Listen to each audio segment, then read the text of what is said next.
স্বাগতম আমাদের চ্যানেলে। আজ আমরা কথা বলবো একটি গুরুত্বপূর্ণ আন্দোলন নিয়ে, যেটি বাংলাদেশের ছাত্রসমাজকে নাড়িয়ে দিয়েছে।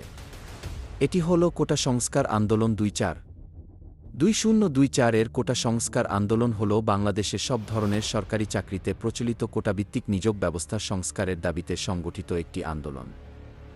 2018 সালের 4 অক্টোবর বাংলাদেশ সরকারের জারি করা পরিপত্রকে অবৈধ ঘোষণার পর কোটা পদ্ধতির সংস্কার আন্দোলন আবার নতুনভাবে আলোচনায় আসে। 2018 সালের কোটা সংস্কার আন্দোলনের পরিপ্রেক্ষিতে উক্ত পরিপত্র জারি করা হয়েছিল। আপিল বিভাগ 10 জুলাই কোটা ইস্যুতে 4 সপ্তাহের জন্য স্থিতাবস্থার আদেশ দেন।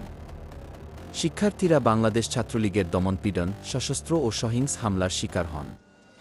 পুলিশ রাবার বুলেট, ছররা গুলি, সাউন্ড গ্রেনেড, কাঁদানে গ্যাস ছুড়ে, লাঠিপেটা করে আন্দোলনকারী শিক্ষার্থীদের ছত্রভঙ্গ করার চেষ্টা করে। আন্দোলনকারীদের আগুনে রাষ্ট্রায়ত্ত টেলিভিশন চ্যানেল বাংলাদেশ টেলিভিশন ভবন ও বাংলাদেশ সড়ক পরিবহন কর্তৃপক্ষ ভবন আংশিক ক্ষতিগ্রস্ত।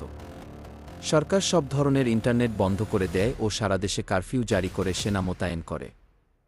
21 জুলাই 2024 সালে বাংলাদেশ সুপ্রিম কোর্টের আপিল বিভাগ হাইকোর্টের দেওয়া রায় বাতিল করে ও 7 কোটা রেখে সরকারি চাকরিতে মেধার ভিত্তিতে 9-3 নিয়োগ দেওয়ার নির্দেশ প্রদান করে। 2-3 জুলাই সুপ্রিম কোর্টের রায় অনুযায়ী সরকার প্রজ্ঞাপন জারি করে।